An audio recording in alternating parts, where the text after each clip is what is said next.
Welcome to the 11th episode of Vinyl and Celluloid Podcast. When it comes to movies, the 1970s were one of my favorite decades of all time. As a decade that saw a transition from the gritty cinema of the late 60s onward to the birth of the blockbuster as we know today, the 70s were fertile ground for experimentation.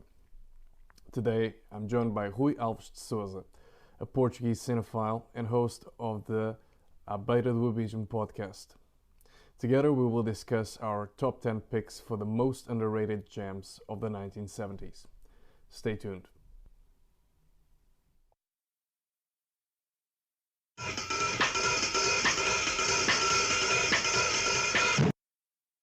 So Rui, thank you very much for agreeing to be a guest on this fantastic episode of my podcast.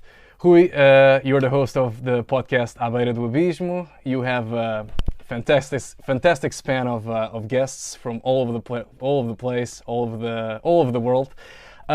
Just as an introduction, like what motivated you to start this podcast? Well, first, thank you so much, Pedro, for the invitation to be here. It's my pleasure. I started making interviews in 2012. Which means like almost 10 years ago. I made some interviews for some school events and school newspaper and so on. And then in 2013 there was the opportunity to make a talk show for a school radio. And then I started to make more interviews. It was a show that was called Lance no Escuro. It's like it's the Portuguese title for the Shot movie in the Night Dark. Moves. No, Night Moves. Night Moves with the Stallone? Yeah. No, with Arthur Penn, by Arthur Penn with Gene Hackman. Oh, yeah. That's Nighthawk. I'm thinking about Nighthawk. Sorry.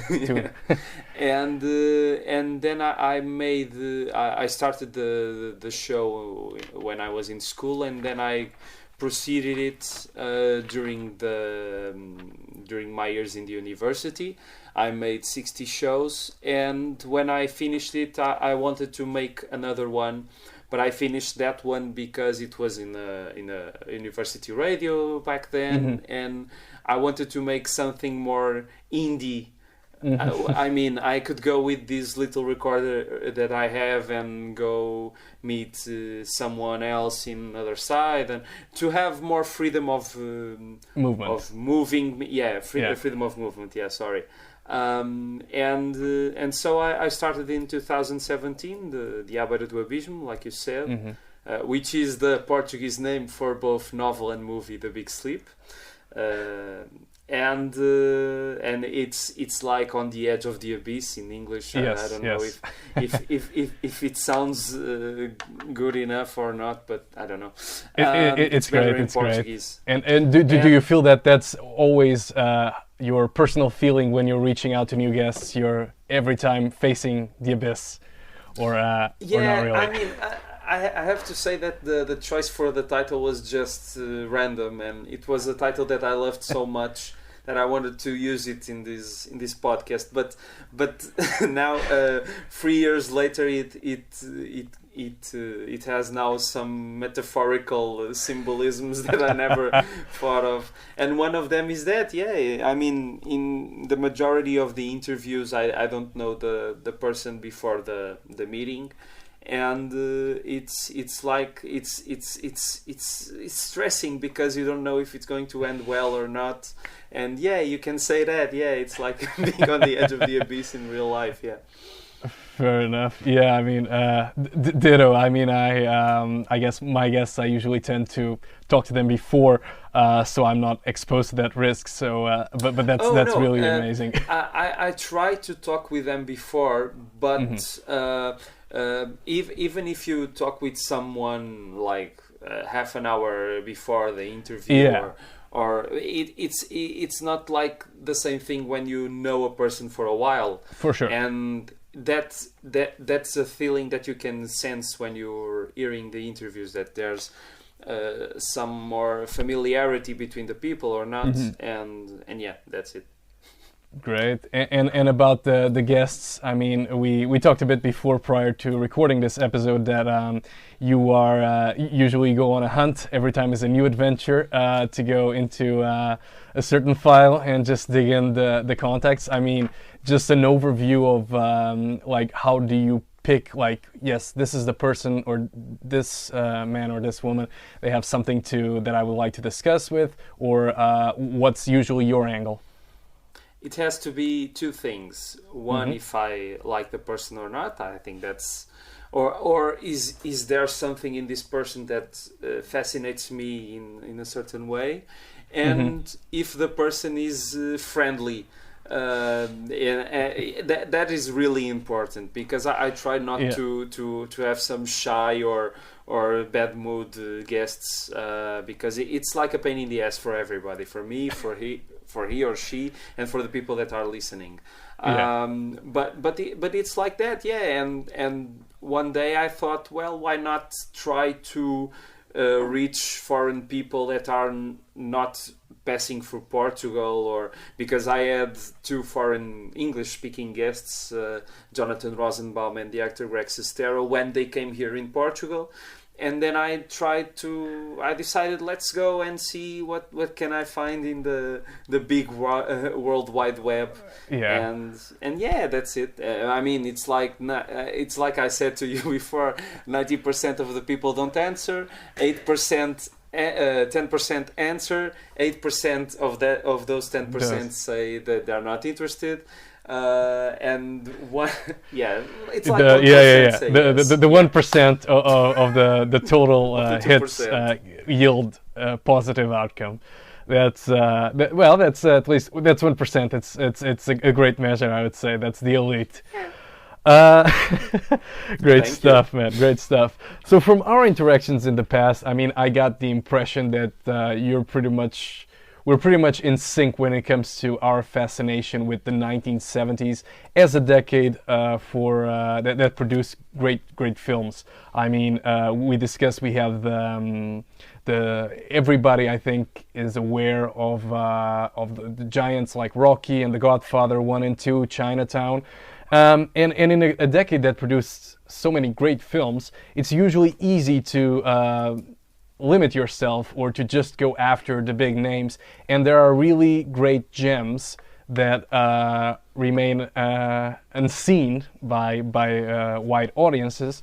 And I mean, I think, and that's the topic that we're discussing today, but before moving on, I would like to hear your thoughts, like 70s movies, why do you think they are great? I mean, and yeah, essentially. It has to do with the zeitgeist of the moment. I mean, you had the old Hollywood going down and the new Hollywood rising up. You have a world audience that was really different from the modern audiences.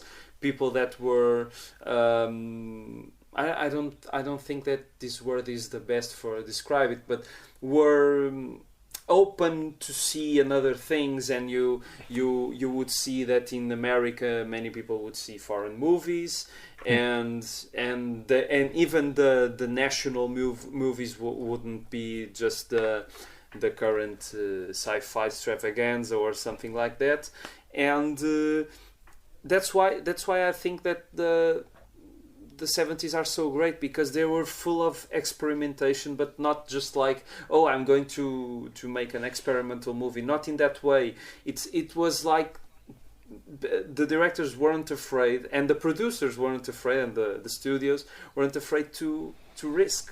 Yeah. And it's something that in 2020 makes you think a lot, because we have now more ways than ever to make movies, but there isn't such freedom in movies, and so when you look back into the 1970s and see, even like, I don't know, even in 1978 or 1979, just one year you have 20, 30, 40, 50 great films. I mean, it's just outstanding, really.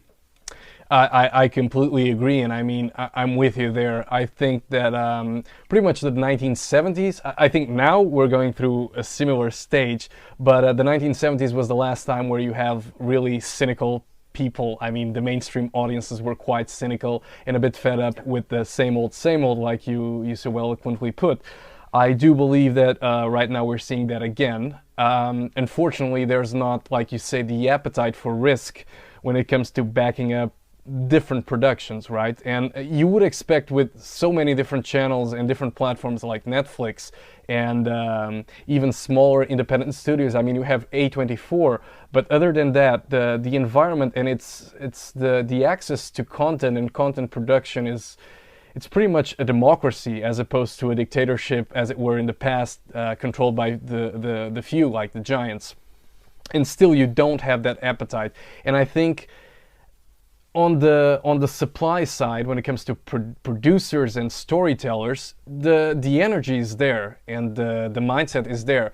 I think it has to do with the audience and audience's tastes, right? Because you mentioned that the 1970s, exactly, like I think it was 75, 77, when you started to have the dawn of the blockbuster era.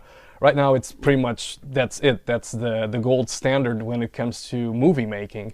You're either making a movie that costs 300 million, or you're not. You're not making movies. So even Scorsese, right? His latest movie cost around 200 million. So essentially, I think that's also very, very much influenced by audiences and audiences' tastes. And I was just reading this book, The Invisible Bridge, about politics in the 1970s, and they dedicate 2 different chapters about on The Exorcist and Jaws, and how Richard Nixon indirectly made those movies a success. And not Richard Nixon per se, but the whole paranoia and the whole lack of trust in authority that ruled in the 1970s in the whole Western Hemisphere, I would say, that actually created the audience mindset to absorb those movies. Do you think you agree? But at the same time, when Trump rise to power, risen to power. Sometimes risen to power. I mean, Nixon and the cheating of Bill Clinton with the secretary, all that stuff was just like it didn't matter anymore, because this guy could do anything he wants, and every single day you have some new crime that he committed and so on. And I mean, now we would have to be more cynical than in the 70s, because the United States, and for lack of a better word, the United States is the biggest country in the world and the most influential, the beacon. And we are overly influenced by the current events in the United States, and so because of that we would have to be even more cynical than in the 70s. But it's happening it's not happening like that, because people are more conformed now, even if they have more choices.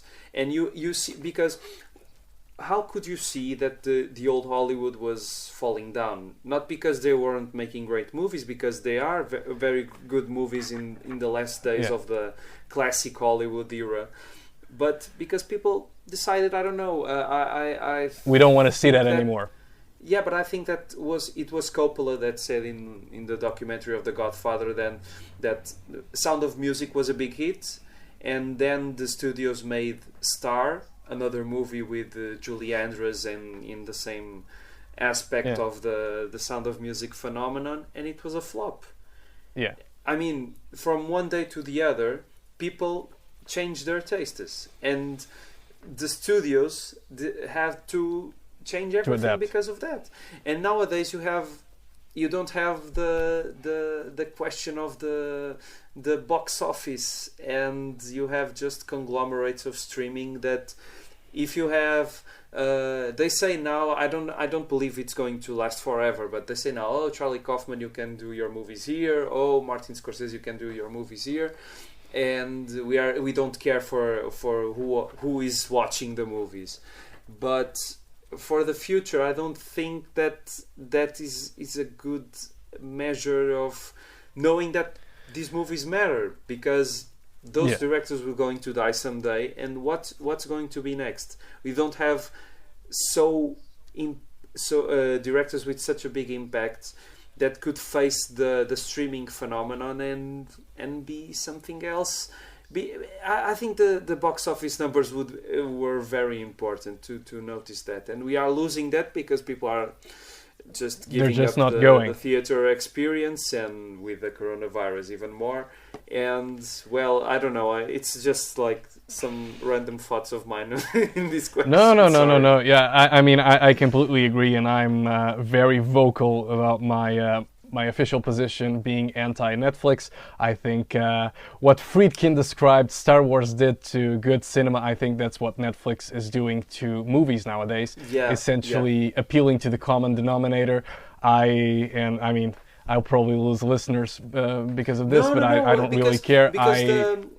It's like I was thinking about this the other day. The Netflix question. It's like I don't know if in English you have this expression, but it's like the Columbus egg. Yeah. Which means it was such an obvious thing and no one noticed before. And I mean, before Netflix, it was YouTube. YouTube was the first streaming before the word streaming was in fashion.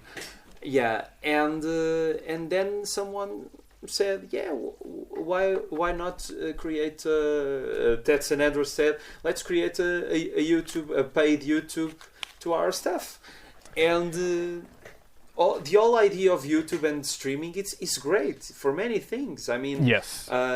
You can have many platforms and very different catalogs available, but in the end, there were just going to be 2 or 3 big companies. I mean, Disney Plus, Netflix, and probably not Amazon with their Prime service. And Amazon, yeah. Well, and Amazon, it's quite it kind of strike me the most because all the strange things that they do in the company and oh my god, I understand Ricky Gervais completely when in the last Golden Globes he attacked people that were working for Amazon, but no, I think you do have a point there, because going back to our angle about the 1970s, I mean, the movies were the movies, and you didn't, like, TV was catching up, right? So, for example, you had The Odd Couple. This is still pretty much an old Hollywood movie from the 60s, but you had MASH, right? And it was after those movies hit big that you started to have All in the Family, and you had MASH, the TV show, and even when you look at the early 70s gritty police procedure movies like The French Connection, The 7-Ups, you only started to really see that being emulated in TV a decade later with Hill Street Blues, right? That's when when you had something of the same caliber. So TV was catching up during the 70s. And therefore, if you wanted big, if you wanted the experience, you had to go to the movies. So that, I believe, created a loophole that fed success after success after success, because there was no other way to watch the big productions. But at the same time, I mean, just like I said earlier, everyone can make a movie today, and what makes the difference? What makes your movie different from all the others? Is the fact that the movie has a cinematic touch, and I don't think it's really rare these days that you see a modern movie, and you say, watching this in the theater is a unique experience that I can't repeat at home. And it's like, I know that cinema lost some of its social relevance, but some of the fault on that is on the directors. I mean, you can just make now a TV movie projecting in a big screen just because you can. You have to give something a little bit more interesting. I mean, it's not a simple coincidence that the new Borat movie is just on Amazon Prime. because you don't lose anything. It's like reality TV in a movie. And I love Borat, and I laughed out loud in this new movie, and I rewatched the original previous one. But yeah, it's for nowadays. In 2016, it was reality TV, but nowadays the technology is so good that you can say, yeah, this is, I can see this in my phone or in my computer or whatever. But the movies can just be I worked in a film production company between 2019 and the beginning of this year, and I heard something from the editor that quite shocked me. He was editing the movie, and he had like hundreds. It was a documentary.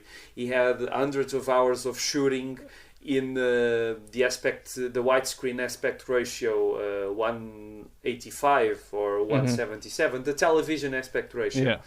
And then he just put the black bars on top and bottom to make like the CinemaScope aspect ratio. And I mean, yeah, it's quite simple nowadays to make that kind of thing, but for the easiness of doing that doesn't mean that movie is like a real CinemaScope experience, and it's not. The CinemaScope when was created was a big thing and was really measured to be a big thing, and not just something that you can do today. You can do in 2 seconds in the editing software. Yeah. I'm with you there. I completely agree.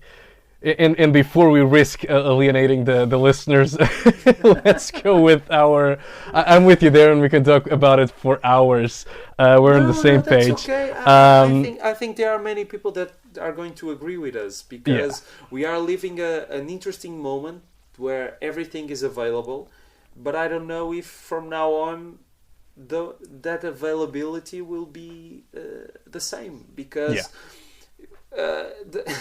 when you have the traditional media disappearing, when you have the big platforms like Disney that is erasing like the Fox catalog just to use the properties they want, I mean, that kind of thing, it's not good for the memory of cinema. And at the same time, even less people are interested to see old movies.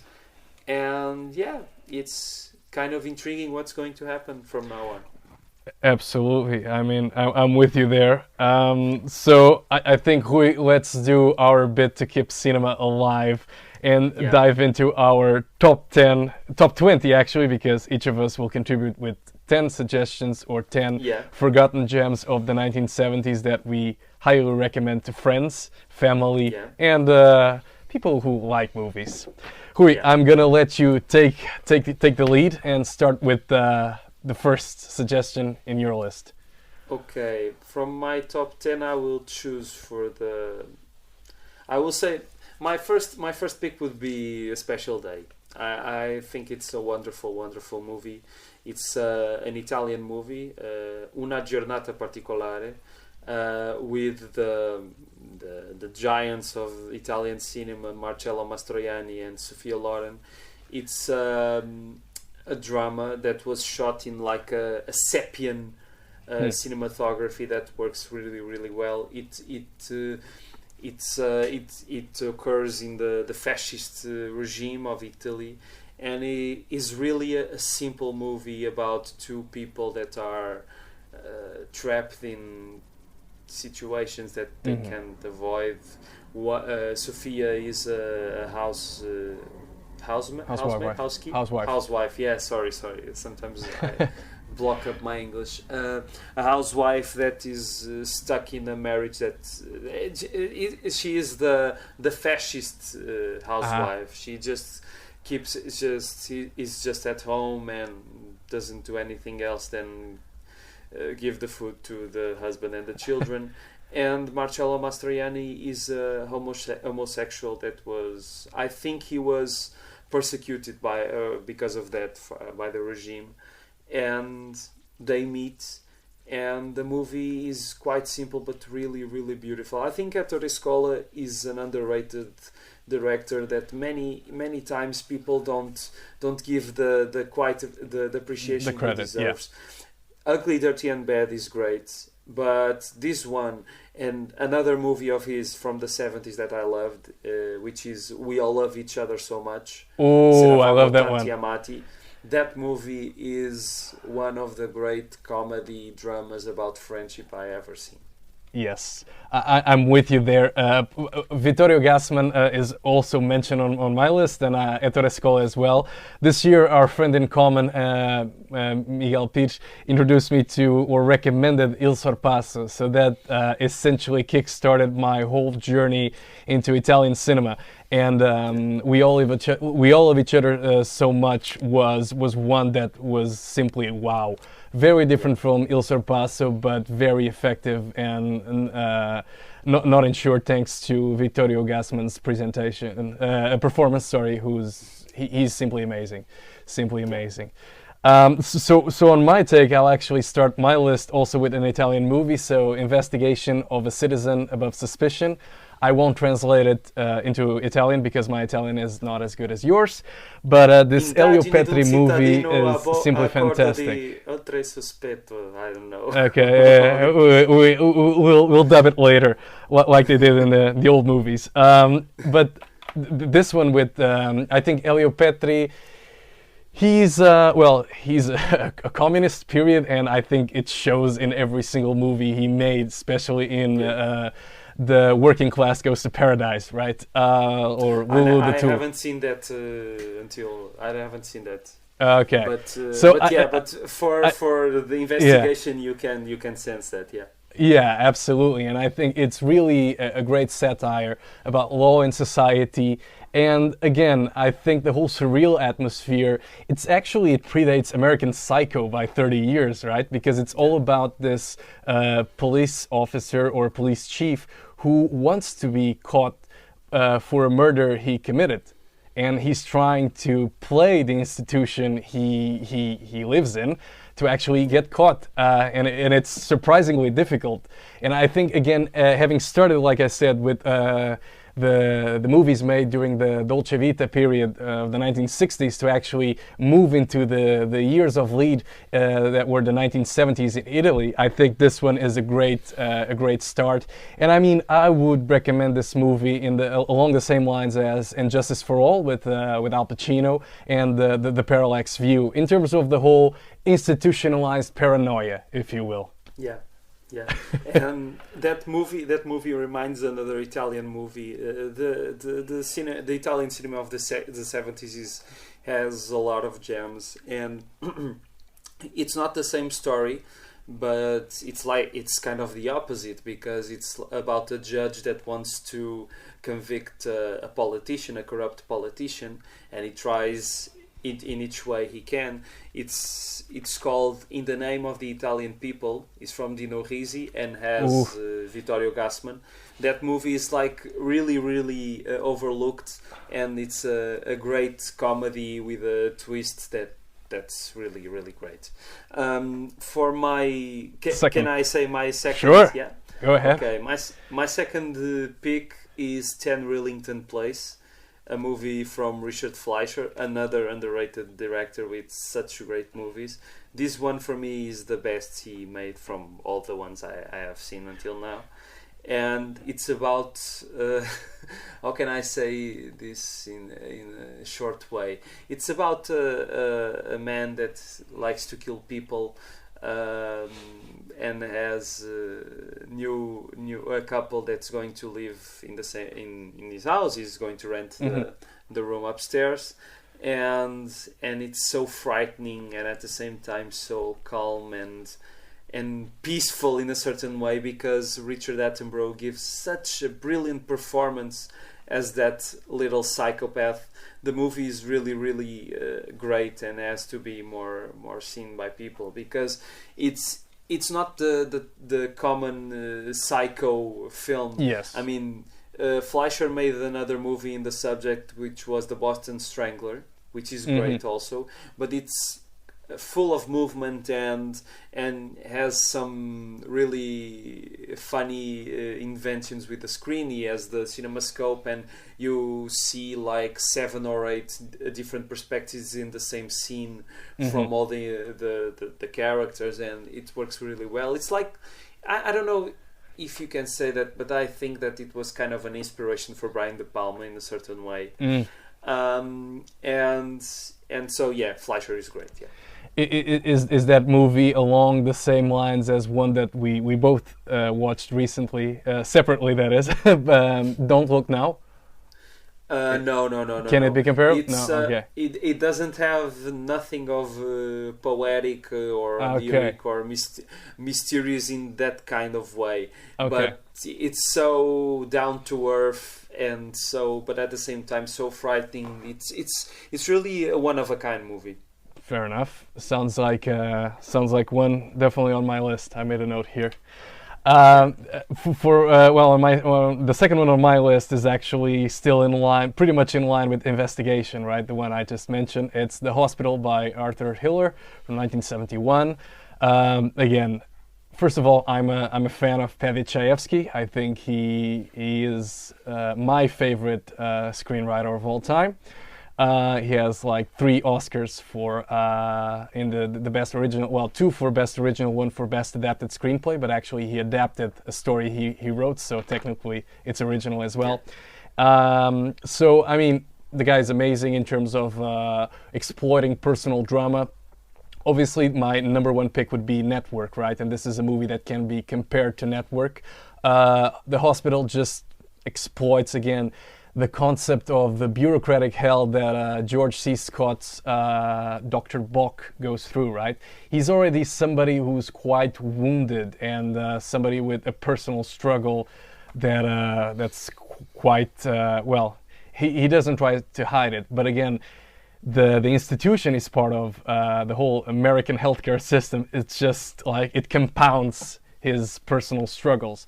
And I think this Kafkaesque nightmare is actually best summed up by a quote uttered by this character in the movie, and I'm not going to spoil who the character is, but again, that character states that for a doctor to die, he only needs to be admitted into his own hospital, right? So it's that chaos and the whole man being a product of his own environment concept that I think makes the movie work. And again, George C. Scott, I mean, he was brilliant. He was nominated for an Oscar for his performance in this movie.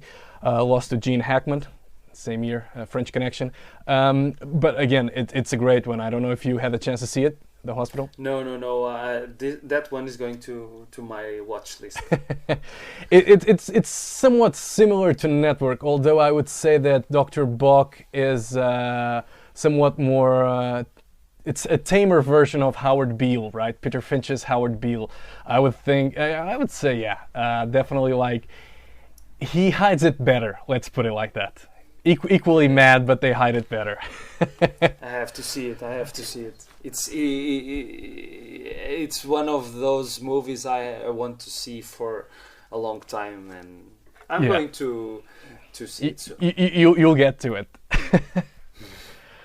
So your third pick. My third pick is Slough from Joseph L. Mankiewicz, and with Michael Caine and Laurence Olivier. Laurence Olivier. Sorry, I had a little mental breakdown right now. Yeah, how could I forget? This is not the remake, because there was a remake that I want to see because the script is from Harold Pinter, which I love, and it had Michael Caine doing the Laurence Olivier part. But this one is so fascinating. It's so funny and at the same time a great thriller. And it works really, really well, and it's just like a Clash of the Titans. It's just that they both do great performances, and yeah, it's worth to check it out. And would you compare that to? Is there any comparable you would say? Because I've never watched it, right? I have to admit, I've read the synopsis, but what would you compare? If you had to make a comparison between Sleuth and something else, what would that something else be? The first one that comes to mind for me is Death Trap from Okay. Sidney Lumet. Yeah. I mean, it has Michael Caine also, but it's like the same kind of twisty journey, and but in Slough there are just two characters, and also that whodunit that was made last year, Knives Out. It has a certain vibe of Slough. Yeah, Yeah. I think that those two can resonate Slough in a certain way. Great stuff. That goes on my list. My third pick would actually be A New Leaf by Elaine May. So we talked a bit before about Elaine May, and I've seen all the 4 movies she was involved in, either as a director or a writer. I mean, I started with Ishtar, so it could only get better, and it did. So I think A New Leaf is actually my favorite, on par with Mickey and Nicky from 1976. The Heartbreak Kid, I mean, it's a direct comparable because it's also a very dry type of comedy, right? And again, being there with Peter Sellers, those would be the 2 direct comparables. But I think A New Leaf is great in the sense, first of all, Walter Matthau, right? The guy. I love him. I think he's on par with Jack Lemmon. When they're together, it's amazing. By themselves, they're equally great. And the fact that, it's like watching that movie Arthur with Dudley Moore, right? So he lacks the charisma or the relatable aspects that make you root for Dudley Moore. I mean, there's no point in the movie where you actually think, oh, I need to root for Walter Matthau's character. And basically in the movie he plays an indolent playboy who squashed away his fortune. He drives a very expensive Porsche, but he cannot drive stick. He can only drive automatic. So the car is every day he needs to take the car to the repairman. So basically it's like that visual ostensive like I need to show that I have money, right? And then it comes a day when he actually finds out that he has no money left.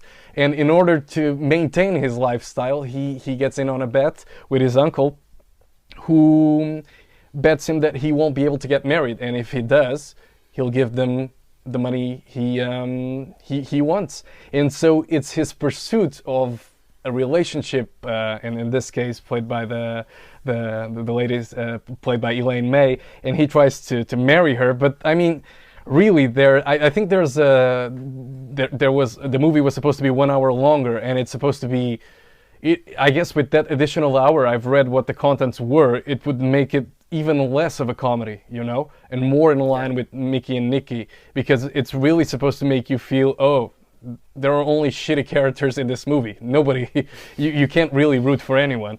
And but as is, there's kind of a redemption aspect, so that's why it's still in the comedy side. Yeah, but I like movies that don't have characters that you can root for. I mean, Ugly, Dirty and Bad, there's not just a single character throughout the whole movie that you can say, yeah, I want this one to be good. But I saw A New Leaf some years ago in the Portuguese Cinematheque, and I probably I have to watch it again. But I don't. I liked it, but I thought something was missing. That it was like a clunky mess sometimes. Maybe it was just my impression, but I don't no. Listen, I completely agree, and I mean just the fact that we know that there's an hour of footage missing that gives the story. Like there was a subplot that was completely eliminated. There are some scenes that flesh out the relationship between both Walter Matthau's character and Elaine May's. So I think the clunkiness, we understand why, but I think, in my opinion, it somewhat works because, again, the aloof character, Elaine May's character is quite aloof, and Walter Matthau's only objective is, I need to get my money back, and I don't care who I need to marry or who I need to be with. I think the fact that they have different views, different objectives, I mean, it works with the clunkiness, but that's my opinion. No, I know people that love that movie so it may be just my problem. my fourth pick will be. This is one of the most known movies of my list, The Man Who Would Be King by John Huston with Sean Connery and Michael Caine again. It's a great adventure, like no one in the era. It resonates the adventure movies of the 40s and 50s that even in the 70s weren't made just for with the same kind of system. And it was supposedly to be a project with Humphrey Bogart and Clark Gable that was never happened. But I think at the same time I think that it's better with Sean Connery and Michael Caine, because I don't think that even though I love Clark Gable and Humphrey Bogart, these are the right actors for the roles. I don't know if you have watched the movie. I haven't seen that one yet. No. Yeah, it's a great adventure based on a Rudyard Kipling story.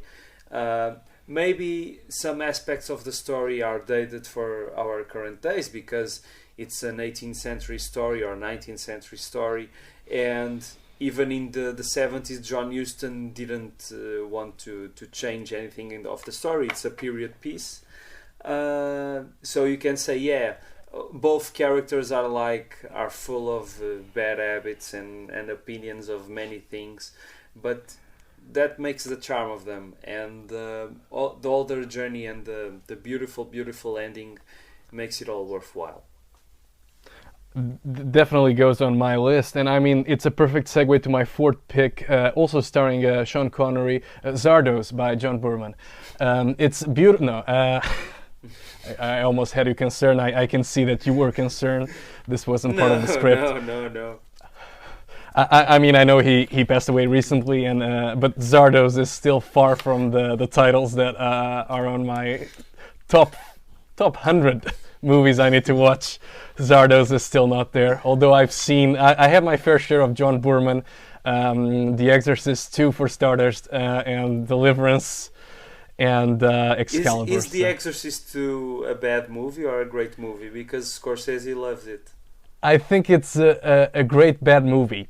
First of all, I mean, Ennio Morricone's soundtrack, it's very polarizing, right? By the way, for the record, it's not part of my top 10, but I did really... It's one of those movies I watched 3 times now, not because I enjoy it, but because I'm trying to understand what goes on. Honestly, I mean, there was no need for that movie. I think the sole highlights would be the soundtrack by Ennio Morricone, some of the visuals, but again, you have a stellar cast that goes to waste. You have Louise Fletcher, who had just won an Academy Award for One Flew Over the Cuckoo's Nest, sleepwalking into a performance. Richard Burton was drunk during the whole production. James Earl Jones in costume. And Linda Blair collecting a paycheck. So, I mean, long story short, it's not an impressive movie, but I mean, if you have to watch it, I mean, I would skip it and watch The Exorcist 3, but... No, it's one of those kind of car accidents that I want to see for a long time, because I don't know, I mean, Scorsese loves it, and I just want to understand why. Again, it's not only Scorsese, right? Pauline Kael, I think she was the one who gave a stellar review saying it's more ambitious than the original. And I mean, great, maybe it is, but it's so ambitious that I still, to this day, I don't know what the plot is. Because it takes Max von Sydow's character, we took a detour here, just like The Exorcist 2. But again, Max von Sydow, it's pretty much like a Godfather Part 2 type of thing, where you have Max von Sydow playing like a younger version of his character, Father Karras, Father Karras was... Father Merrin, sorry, Father Merrin. You are correct, that was Jason Miller. So basically he plays a younger version of himself conducting exorcisms in Africa. It's like a decade before the events of the original. And then you have at the same time a parallel story where the Vatican is actually trying to hide what happened in the first movie, when it's completely confusing because in both the novel and the movie there's actually the church approves of the exorcism. So there are plot holes that, fine, if that was the biggest issue with the movie, I would let it slide. But it's still, and people were just laughing when the movie came out, you know? And you're not supposed to laugh. I think it can only be compared to a recent movie that a lot of people loved, Hereditary. I had a blast. I think it's the greatest comedy of the 2010s. And again, it's not supposed to make you laugh, but it does. So, I mean, if you do have a chance, go with The Exorcist 2, and we can maybe dedicate a whole episode. I'm glad to have you back. Oh my god. And debate that. No, my fourth pick for reals, it's still pretty much in the horror thriller genre, and that's Duel by Steven Spielberg, right? The original movie that served as proof of concept for both Jaws and Close Encounters. And I know I have this debate with a friend of mine, David, and I have been having this debate for the last 10 years, where he claims that Duel is actually superior to Jaws. And that forced me to go back and watch Duel. And I mean, I don't entirely agree with him, but definitely, I mean, you can see it's a very good movie, and I think it's eclipsed by both the other great movies he made in the 70s. And I mean, you have the whole like a human character trying to sizing up an alien threat, somebing that they cannot see, an invisible foe, and then you lack the special effects, the editing, and even the iconic scores by John Williams. You just have like a highway. That's pretty much it. That's like a road movie, a horror road movie, almost like I think it was the one with Rutger Hauer, the one where he keeps the Hitcher. Yeah, the Hitcher. That's the one. So it's, but this is not a physical threat, right? And I think going back and seeing, it's a very raw movie. It's a very meat and potatoes kind of movie, right? It is what it is, but it was made for TV, and it's still very impressive. I mean, I wouldn't say it's better than Jaws, but it shouldn't be judged in the same category as Jaws, my opinion. Yeah, I absolutely agree with you. I think it's a great movie. Not so good as Jaws, but Jaws was a much bigger production. Yeah. And it's another movie, you can't compare them. And also I would like to add that Sugarland Express, which is another Spielberg movie from the 70s, is a great movie, and more people have to see it. I'm also a fan of 1941, and I'm not afraid to admit it. Oh, I have to see that again, because I liked it at the time, and it was shown here recently in the cinema. They made an exhibition called... It was the 40th anniversary of the movie last year, no? No, but it was an exhibition that was called Great Movies, Great Flops, and they chose that movie, and I went to see Paradise Alley by Sylvester Stallone because I was curious why like an art house cinema in Lisbon would put a Stallone movie.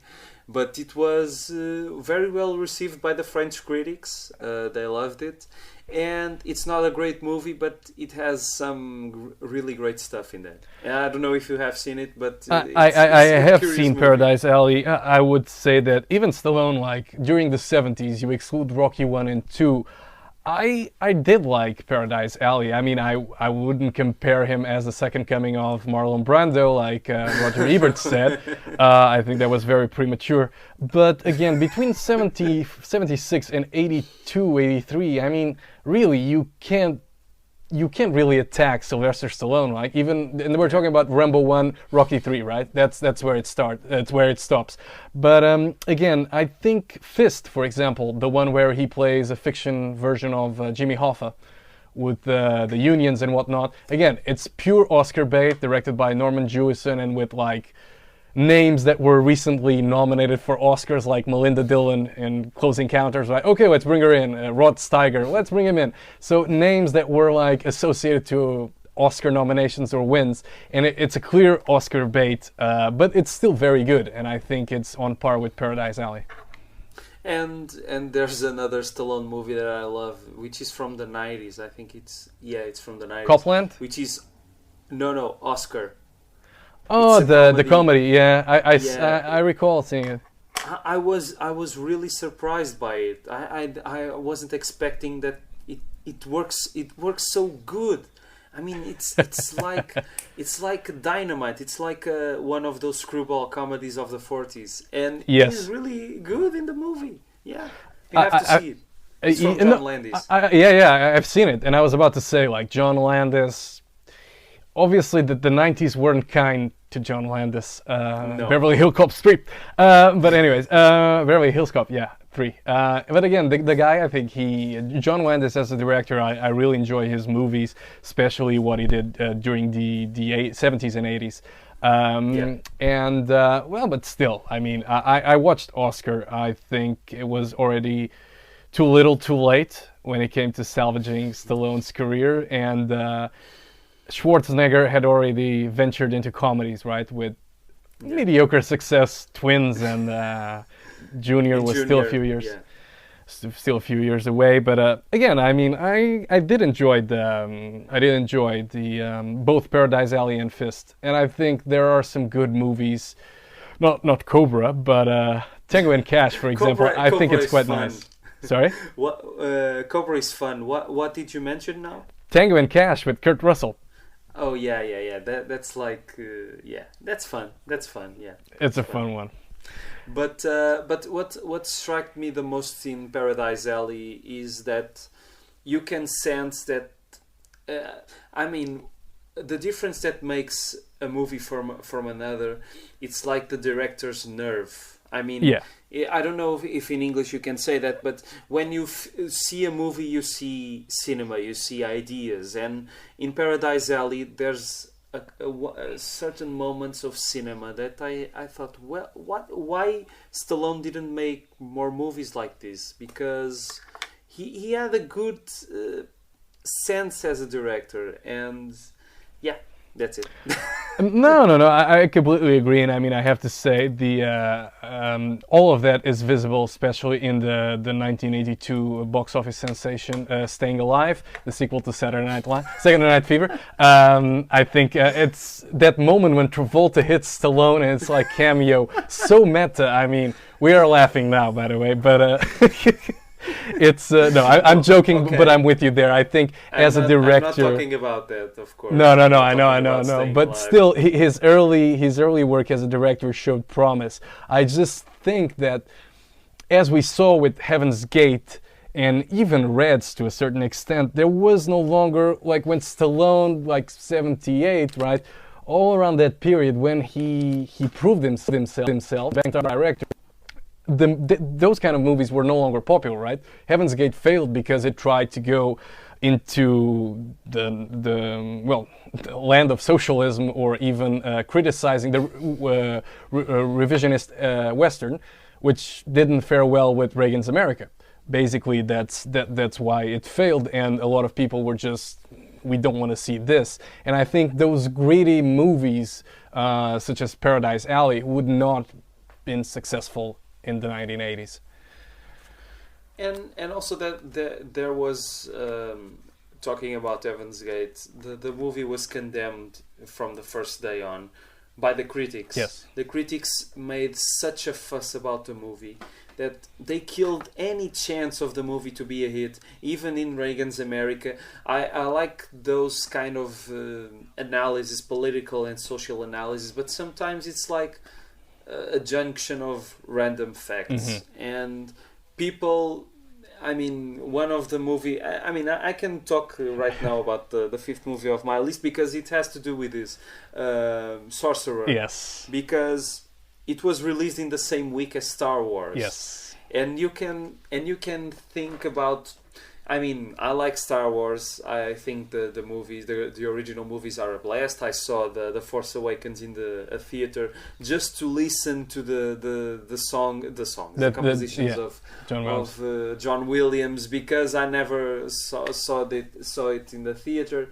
But when you have a cinema world that is so complex and so diverse, and then you have a movie that sucks everything else. I mean, it's really strange to think that in the same week you had two different movies coming out, and the same thing happened after that with the movie like Heaven's Gate. I mean, America was, they just didn't care for another long social movie where the characters say America is bad. Yeah. So the Reagan question of that is, yeah, it's put well, is well put. But Sorcerer, it's a masterpiece from William Friedkin. I love that movie. It's tense. It's intense. It's a blast of a movie. I mean, all the famous sequence of the bridge, the truck in the bridge. I mean, it's so well made. And all the movie, I mean, Friedkin said a lot of times that the cast wasn't supposed to be this one, it was supposed to be another. But I think it's great. I mean, who else than Roy Scheider to give that performance? I mean, Friedkin wanted Steve McQueen. Steve McQueen couldn't be able to do something like that. Well, let me stop you there. I love Steve McQueen. Yeah. Please, I love Steve McQueen. Okay, I'm just no. I mean, I get what you're saying. My point is, I love Sorcerer. I'm with you there. I had the opportunity to see a 7mm copy 2 years ago in the big screen here in London, and it was fantastic. I mean, the soundtrack by Tangerine Dream. I have it on vinyl. It influenced a whole genre. Like Tangerine Dream did great scores for Michael Mann's earlier movies, like Thief and The Keep, which is a movie I simply love. A flawed movie, but one that I love. And again, I think it works. The issue here with Roy Scheider is the man. He proved that he was a leading actor with all that jazz. And but he was, by 1977, he still wasn't a bankable name. He became a bankable name after that. And the whole thing is, I think McQueen would have done a good job, and as good as Roy Scheider. That's my opinion, because it requires that stoic, almost like detached acting that Scheider brought to the character. And I think I think it would work. But I don't want to spoil the movie to anyone, but that kind of humanity that you sense in Roy Scheider's performance, I mean, you couldn't do that if you are Steve McQueen, which was like beautiful and he had green or blue eyes, and you can't do that. You have to have a guy that it's like a common man. Yeah. And I think Roy Scheider for that part was a great choice. And also in 1977 he was already a bankable name. I mean, he made Jaws 1 or 2 years before. Yes, but right? He was part of an ensemble cast, right, with Robert Shaw and Richard Dreyfuss. Yeah, okay. Fair enough. He had an Oscar nomination under his belt, but it was with the 70s with the likes of 52 Pickup, Blue Thunder, and all those action movies he starred in. Even 2010, right? He was the name and the marquee. And you're talking about a sequel to a blockbuster, right? So I think he cultivated that blockbuster or actor persona after Sorcerer. And I think, for example, he resigned from The Deer Hunter because, again, he was supposed to play Robert De Niro's character a year later, and he said, listen, he went to Universal executives and said, listen, I'll do Jaws 2 just to get rid of, like, you guys and go as a free agent. So yeah, I mean, overall, I think Sorcerer, like, notwithstanding Roy Scheider's performance, I think it's an amazing movie and really should be seen. I love it. And also, I love that era in Roy Scheider's career when he decided to make movies with the Muppets because he made that plastic surgery, which, I mean, it was awful. I mean, why he did that? I mean, I don't know. Well, what is your fifth pick? Okay, so my fifth pick is actually, we go back to Europe for this one, and it's actually The Discrete Charm of the Bourgeoisie by Louis Buñuel. I mean, again, the man, I consider him to be the father of surreal cinema. Maybe David Lynch is the stepson, if you will, of surreal cinema, but it's quite good, and I mean his filmography is amazing. This movie is simply it's just great, and just about a simple story about the upper middle class members that they just want to have a meal together, right? And they keep getting interrupted by every single like kind of event that you can think of, and they just show like all those interactions, all those events. They are confronted on political subjects, on political matters, on the matters of society, war, drugs, and even like just they're just oblivious to everything. They just want to have a meal, right? And it just shows like that discrepancy between the haves and the have-nots that I think. It's breathtaking, and I think I mean for the mainstream audience right now, I think a direct comparable would be what was it, Parasite, right? Last year's, yeah. It's a bit like that, more in line with Playtime by Jacques Tati, right? The whole situation, but I think it's not as physical as Playtime. In terms of context, it would be Lost in America with Albert Brooks, which is again, it's a great one. I think that movie should have been like 1 hour longer, to be honest. But it's the same tone, right? So you get a lot of. We really just want to have we have a simple objective, but life keeps fucking it up, to the lack of a better word. It's just, I mean, it's very good, and I think a lot of people just go, oh, it's so high, the concept is so complex that I enjoyed the movie, but I don't understand it. I think you don't really need to understand the movie. That thing just has a point, and nobody understands it. That's exactly like to show. No, it's surreal. It's surreal. Yeah. It doesn't have a point. Yeah. Exactly. Right, exactly. It's the same thing as you open the door tomorrow and you get hit by a bus or a piano. Both things are highly unlikely to happen, but I mean they would still make no sense, no explanation, right? And but Luis Buñuel makes it work specifically well in this movie, and it actually won the Oscar in '72 for Best Foreign Picture. I think, but I still think a lot of people haven't seen it, and it remains. Yeah, and it's quite an accessible movie, because when people think, oh, it's a real film, they probably think it's a difficult film, but it's not. It's like you're seeing quite a conventional film, but it's a surreal one. I mean, it's a mix of the conventional thing of you have a lot of conventional shots and so on, and great actors saying their lines and stuff, but it doesn't make sense, and it's like a big Monty Python sketch, right? And yeah, it's a great film. I love Luis Buñuel from.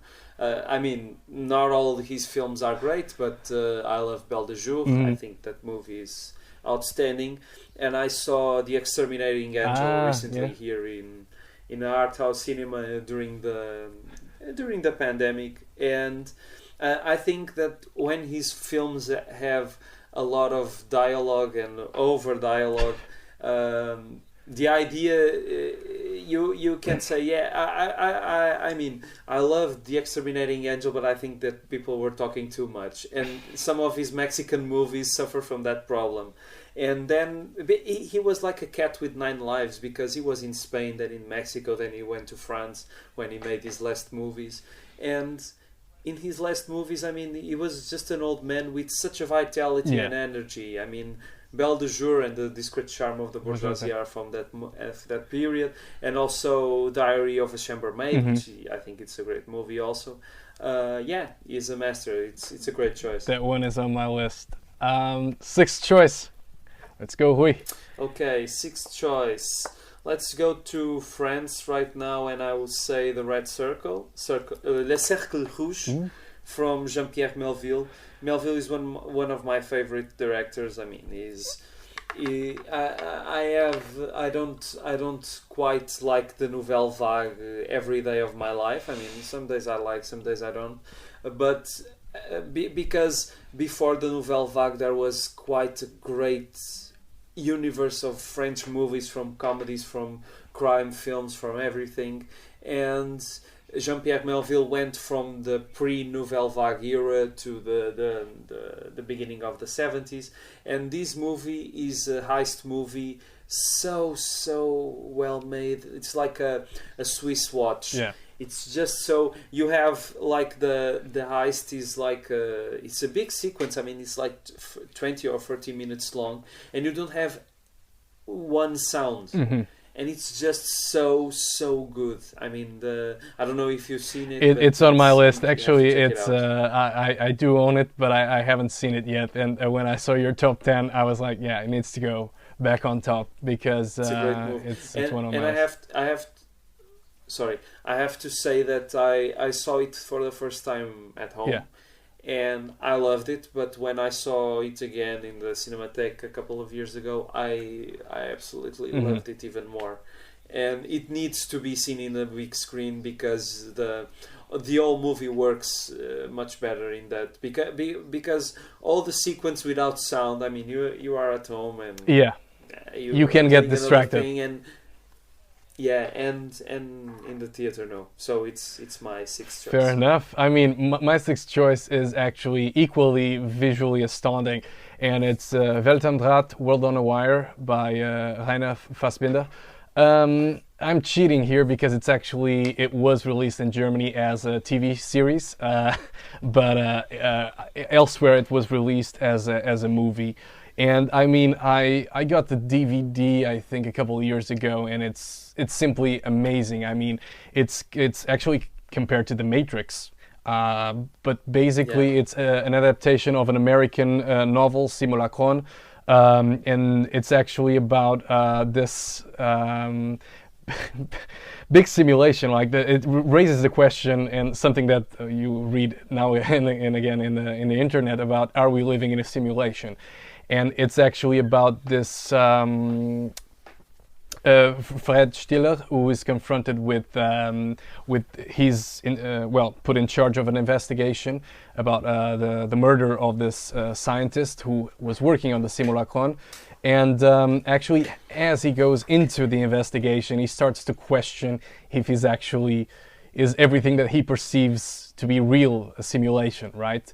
And it's pretty much a European movie in the sense that you have like, he actually goes into the Matrix, if you will, right? So like Christopher Nolan type of level, dream within a dream within a dream. Yeah. So, but you really don't know where you're at any point, and you have like some amazing sequences shot in bars that really go into, you know, that plastic era of the 1970s, you know, the decor and everything. It's pretty much really from that era, and the lounge lizards that populate and the women and everything is just like, it's really it's very interesting because for us, for people like us who were born in the 90s, to actually watch that movie, even what could be, we know that that's actually how people dressed up and how things looked in the 70s, but still it just adds an additional layer that makes you even appreciate the movie even more, right? I think we are in a privileged position to appreciate it, and I think it's great. I mean, they obviously made The Matrix and the 13th Floor, but it's also in line with the Michael Crichton novels like Westworld, and also The Andromeda Strain and Silent Running. So all those early 70s movies that really question, like you take the the skepticism of society, and you then put, okay, let's put some sci-fi elements, and it just works, right, as a product of its time. I have to see it. Fassbinder is one of my big faults, because I have seen just one movie of his, which was Fox and His Friends, and I liked it, but it's not a great movie. But I have The World on a Wire here on the DVD for like 7 or 8 years ago, and waiting to be seen, and also The Marriage of Maria Brown. And his career is so fascinating. I mean, he was such a prolific director. He made such amount of movies and TV series for just like a short period of time, 8 or 9 years. Yeah. And I have to check it out. I have to check this. It's definitely worth it. And your 7th pick? Well, my 7th pick is a Western. I mean, despite all the Western spaghettis made in the 60s and 70s, the Western in Hollywood was quite dead in the 70s, although you have a lot of them, but not just like in the 50s. But there was one that I loved when I saw it like 8 or 9 years ago. I don't know if I would like to see it again now. If it would be the same feeling. But it is Little Big Man by Arthur Penn with Dustin Hoffman. It's really a western that had to be made just in the 70s, because in the beginning of the film you have Dustin Hoffman with a lot of makeup because he's making his character like 100-year-old or something, and that guy tells his whole life story, and the memory I have is it is just a funny movie with just great moments of cinema, and it's not so well known, and I don't know why, because I think it was a hit back then. I'm not sure of this, and it's quite long, but it works really, really well. But this is my memory from 7 or 8 years ago. Okay. I mean, westerns in the 70s, I think I watched McCabe and Mrs. Miller with Warren Beatty and Julie Christie, and also the one, The Legend of Billy the Kid and Pat Garrett with Bob Dylan. Pat Garrett and Billy the Kid. Yeah. That's the one. And the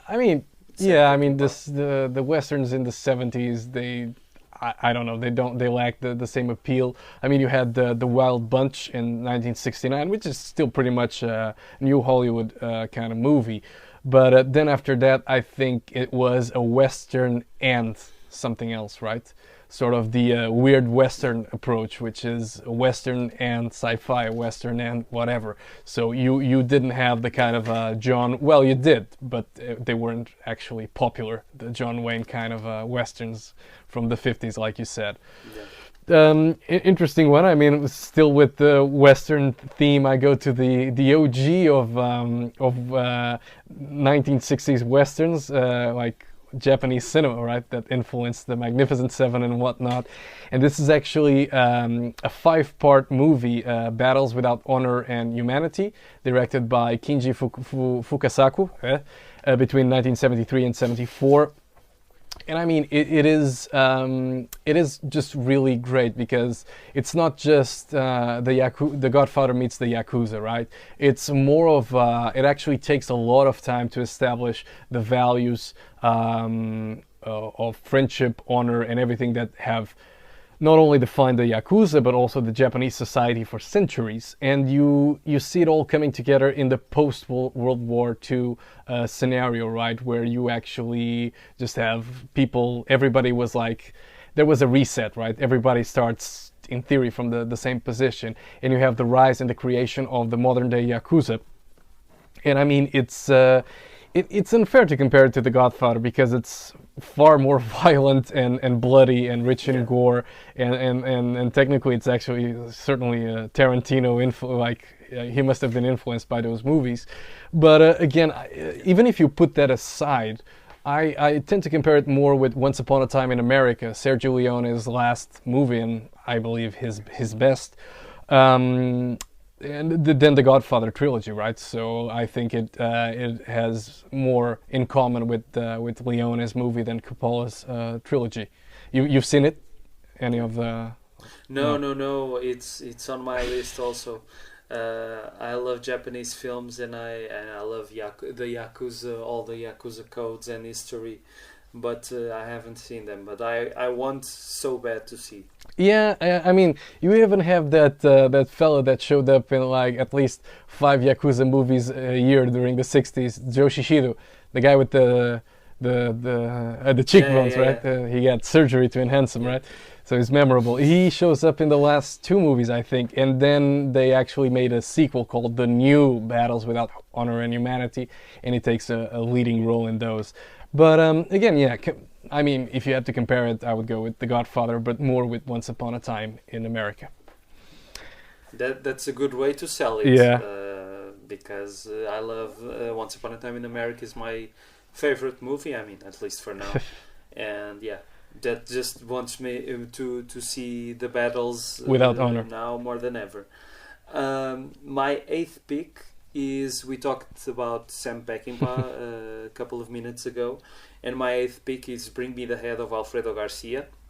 I don't know. I don't know if it's a great movie or not, but I loved it. I mean, not a great movie in the sense that it's not a perfect movie. It's a really cheap movie with many cheap stuff, but it works so good. I mean, it's a great journey. It's a bizarre movie like many other movies from Peckinpah, but War and Oates was the perfect choice. And I don't know how to describe the movie because I just have shots of it in my mind, but I don't remember really much the story.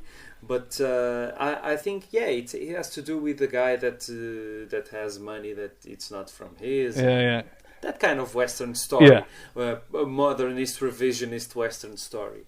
And it works really well. It's. I mean, I've watched a couple of Peckinpah's movies, Bloody Sam, and actually, one of the movies that struck me the most, and this was actually his swan song, right? So the last movie directed in 1983, The Osterman Weekend, and I think we can compare it to Bring Me the Head of Alfredo Garcia in the sense that it's not a perfect movie, not by any means, but it combines it has an amazing cast: John Hurt, Rutger Hauer, Craig T. Nelson, Dennis Hopper, and it again employs his quick editing, boom boom boom, all in your face, but it has like the plot is quite cool. I think the execution could have been better, but you kind of forgive that because you're so, when you're pretty much watching a movie, you're like, this doesn't make a lot of sense, but it's still amazing.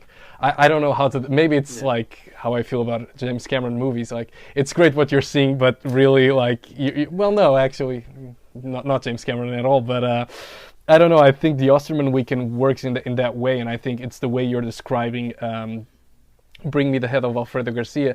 It's actually the same thing. Basically, it's the visuals and some of the things like plot points that you pick up here and there, and you think, wow, this is actually great. So if you haven't seen this one and you enjoyed, the story, this one is like I was about to ask you if you have seen this one, The Osterman Weekend. No, I haven't seen it. I want to see it. What I was trying to say is that my memory is that the story of the film is really good. My memory, I can't remember it right now. But a couple of days ago, I went to my letterbox and saw that I went to check a certain movie. I don't remember what was, and I had a rating and a review, and I watched this. I don't remember, so yeah. But I remember that I was really struck by the movie, and it's really because Sam Peckinpah has some stinkers in the way. I mean, it's not a stinker, but it's not a great movie. The Killer Elite.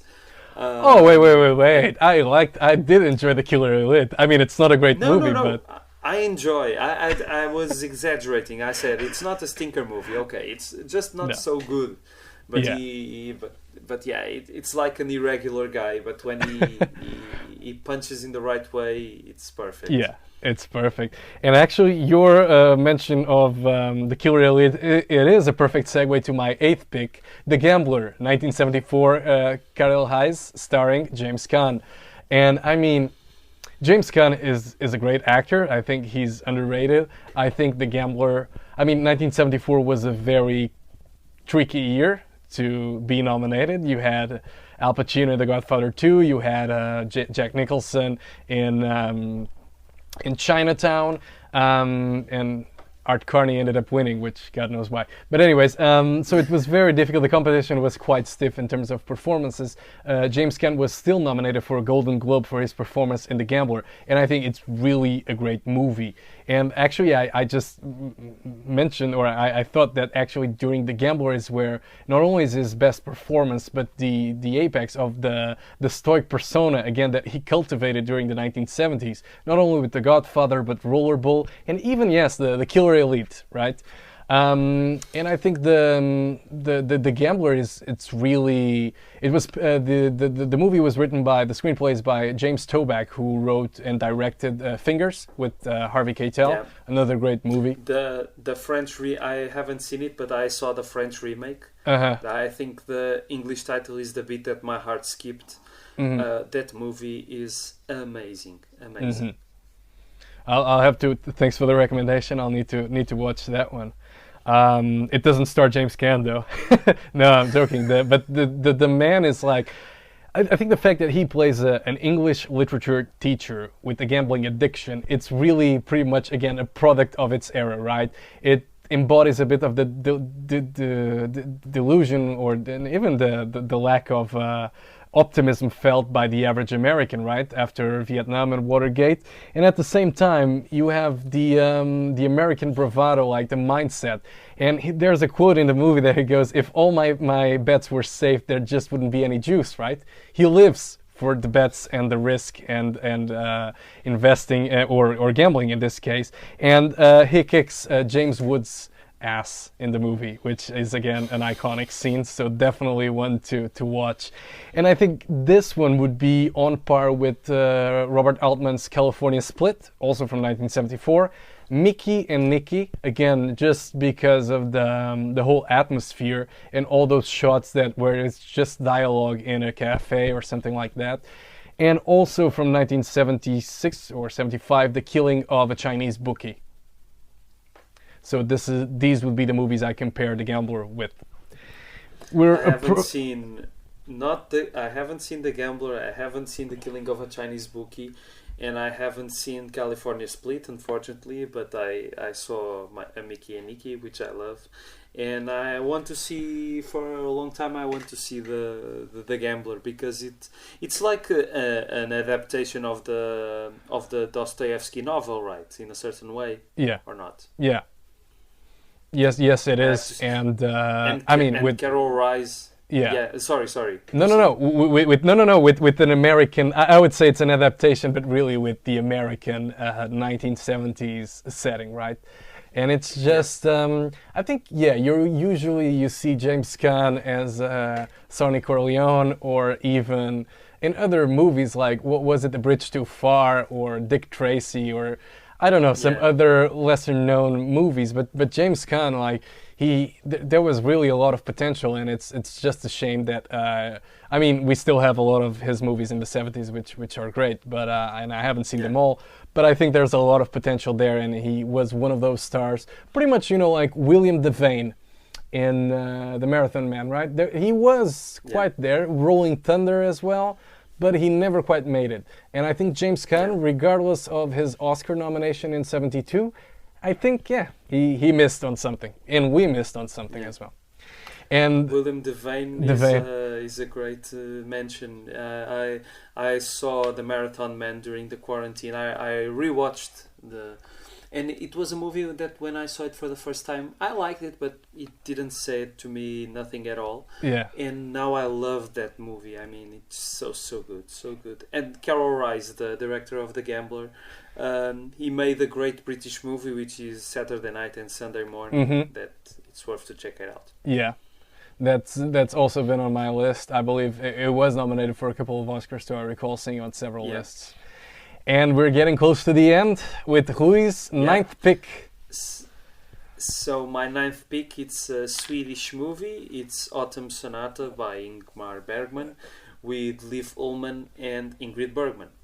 And it's like, I haven't seen all Bergman movies, of course, but for all the ones that I have seen, this is one of my favorites, along with The Virgin Spring.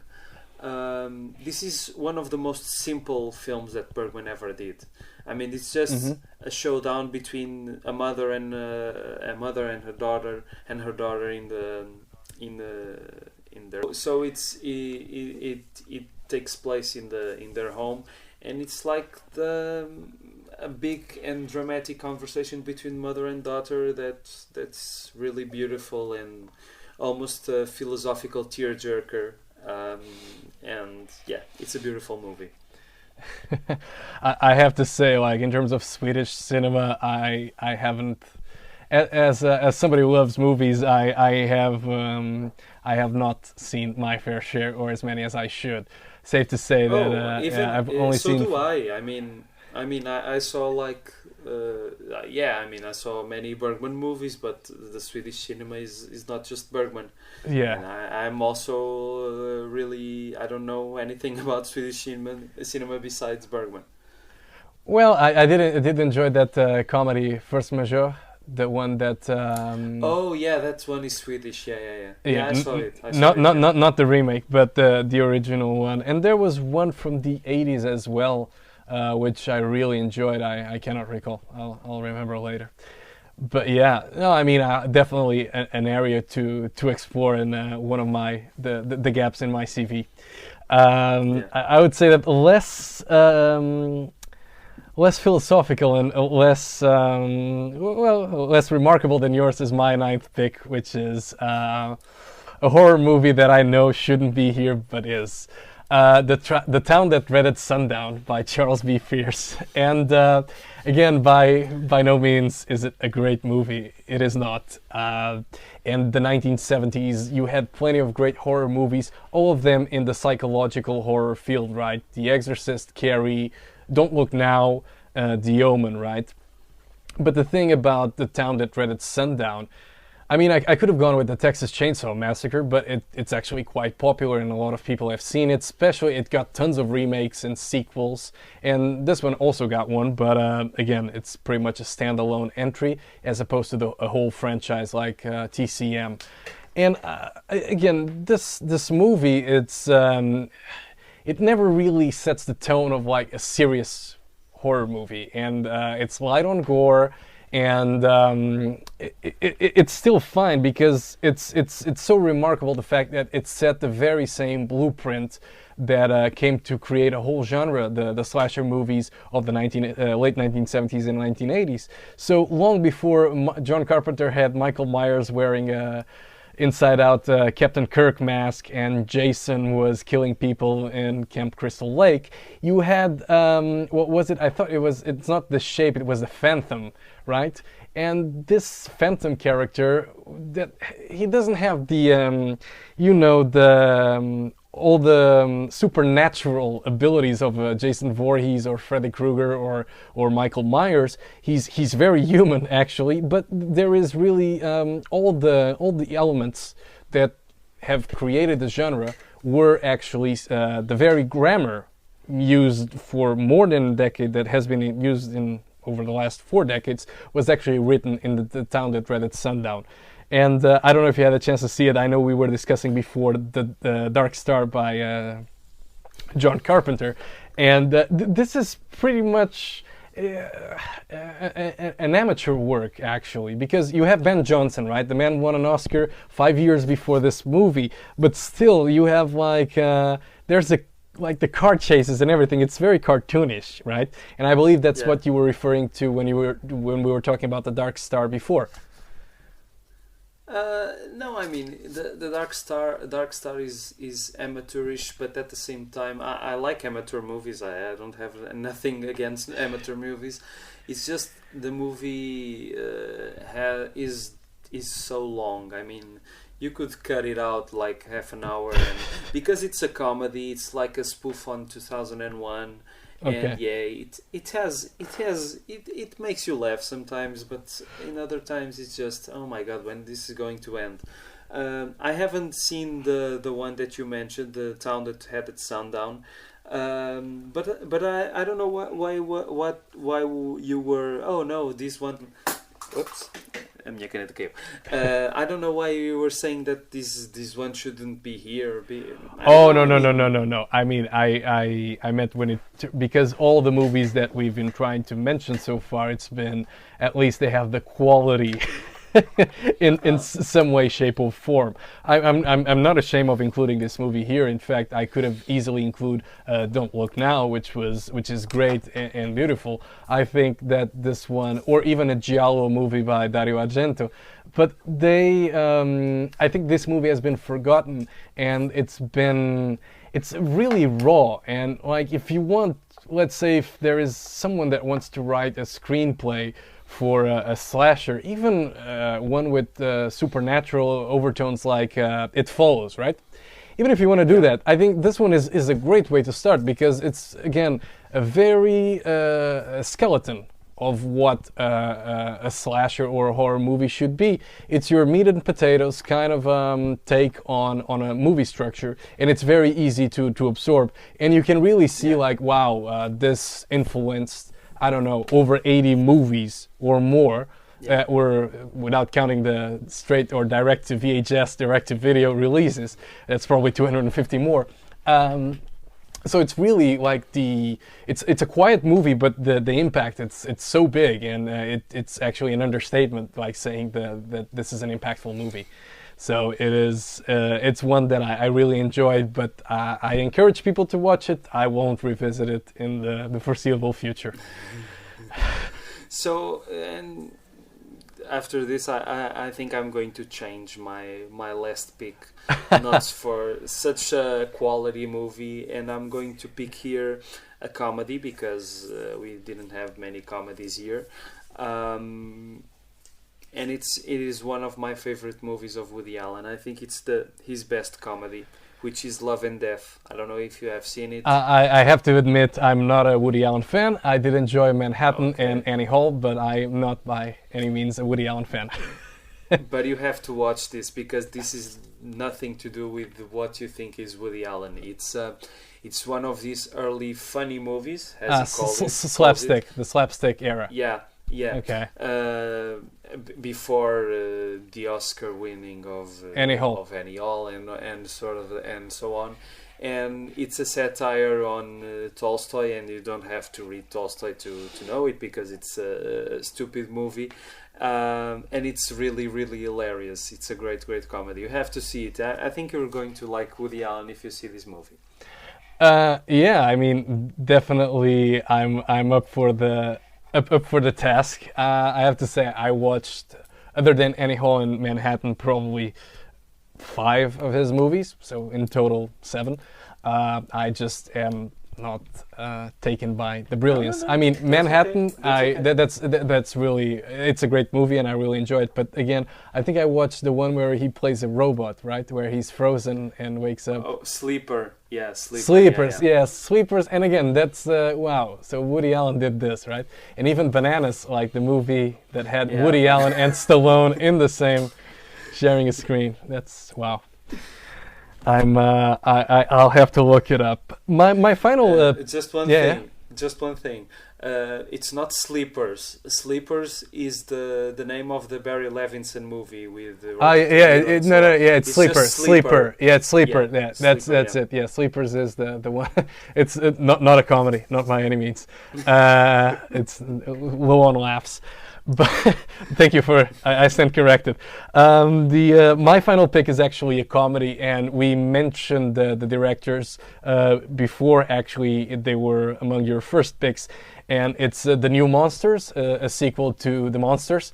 Nothing to do with monsters actually, and it's directed by Dino Risi and Ettore Scola. And I think again, if the first one, it's a kind of a Monty Python-esque approach. It's comprised by 14 different episodes. You have like small stories, short stories, and they're very, again, dry in terms of humor. But I think first of all, you have Vittorio Gassman and Alberto Sordi in the same movie, which is, for me, immediately a sign of quality. And that alone sells. And Ugo, and don't forget Ugo Tognazzi. Ugo Tognazzi as well. Yep. Okay, that's just a cherry on top of the excellence cake. That is The New Monsters. I mean, I love the I love the original, but I could relate more with the sequel because it's more of in-your-face kind of humor, and I think it works very well because if you compare the 60s and the 70s, they were very different. But all those colorful characters that populate both the original and the sequel, they just show you one thing, that Italy and the West world, for that matter, changed a lot, but people didn't. And I think that's the comforting, I don't know, maybe, but that's something you take from that movie. And it's quite abrupt, and it's quite the the Italian comedy like quite makes you think, and it's not just for laughs. Yeah. It's always a bit surreal as well, and I think it's usually people go with Ettore Scola and they go with Ugly, Dirty and Bad, right? The iconic '76 movie. But this one is actually more accessible, and I have a favorite sketch with Alberto Sordi where he drives a guy. He's a rich guy trying to get to a dinner, pretty much like the Discrete Charm of the bourgeoisie, and he asks this guy who's just been stabbed for directions. And the whole story, it's about him taking him to places and like telling him how great life is. And he ends up putting the guy, listen, I'm late for my appointment, I need to leave you here. And he drops the guy who dies, spoiler, but he dies, and he drops him at the very same place he found him. So I think that's just it's brilliant, but it's not a spoiler because even Alberto Sordi's performance, like his nonchalant attitude during the whole thing, is just like, what the hell is happening? I think it's brilliant, but yeah. Is it in the New Monsters that there is a sketch with a guy that takes a girl that was the bomb and the bomb? Yes, you have two of them. That one is hilarious. You have that one, and you have one with Ornella Muti where she's being seduced, or she's being seduced by this foreigner guy, and at the end, like, he's actually a terrorist. But it's all like, there's no dialogue. There's just a song that was very popular in '77, Te Amo. We even have Cristiano Ronaldo. He recorded a cover, unfortunately, of that song. Yep. That's how I actually got to know that song. So basically, it's brilliantly, like, I think the sequel and the final episode at the funeral, it's just wow. It leaves you like, I wish there was a part 3.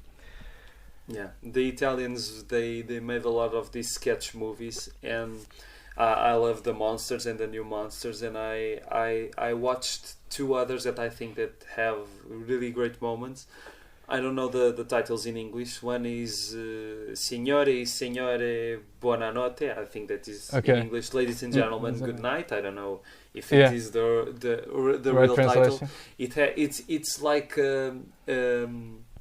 there is a Portuguese TV show that was really famous, which is o Tal Canal. That was like a television channel. You have the programming of the channel, and it's like that in a movie, and it works really well. It has Marcello Mastroianni as the host, and also there is another one that I saw really recently with oh my god, it's missing the name. Monica Vitti, with Monica Vitti. I don't know what is the Italian title. I just know the Portuguese title, that it's something like "We the Women Are Like That." We are like that, the women are. And she performs in every sketch of the movie, and there are really great ones in that. There is one of a woman who has like 20 sons and is going to have the 21st, and she's really happy about that, and you see the house is terrible, really poor, and I mean, it has really good moments. They were like specialists in that kind of comedy. Fantastic. Yeah. I mean, I'm just discovering, like, I think the tip of the iceberg when it comes to Italian cinema and comedies, which I think they are brilliant. Hui, wrapping up, I mean, obviously we had 20 movies and some others in between. Honorable mentions, some movies that almost made your top 10 but quite didn't. I'm going to highlight 3 of them. One, 4 of them. One I just mentioned before, We All Love Each Other So Much by Ettore Scola. And I would say also Escape from Alcatraz by Don Siegel. The Last Waltz by Martin Scorsese. Yes. Mickey and Nicky by Ellen May. And also I have some more. Straight Time by Olu Grosberg with Dustin Hoffman. That movie is great. Watership Down, the animation movie, is great. And I would say The Jerk with Steve Martin. I love that movie. Classic. And Yeah, that movie is hilarious. And there's a French movie that I wanted to mention, but I didn't put in my top 10 because I don't think it's a masterpiece, but it is a really surprising movie, which is Buffet Froid. It's a French movie with Gérard Depardieu. It's like a surreal comedy. And it works. It's just a stupid surreal comedy, action, a thriller comedy with Gerard Depardieu that really surprised me. Yeah, and that's it. Great. I mean, my four picks would be American ones. One of them is actually in the so bad it's good kind of category, and that's Irwin Allen's The Swarm, 1978. With Michael Caine, Olivia de Havilland, Richard Widmark, Henry Fonda, you name it. If they were nominated or won an Oscar, they're in it. And an amazing soundtrack by Jerry Goldsmith. A movie that I mentioned, also from 1978, Fingers by James Toback. Death Wish with Charles Bronson. Okay. It's a good movie. I watched the first three, and I have to say, I can relate to, or not relate, but I can absorb those movies slightly easier, or I can enjoy them more than I do the Dirty Harry movies with Clint Eastwood, just because you mentioned Clint Eastwood.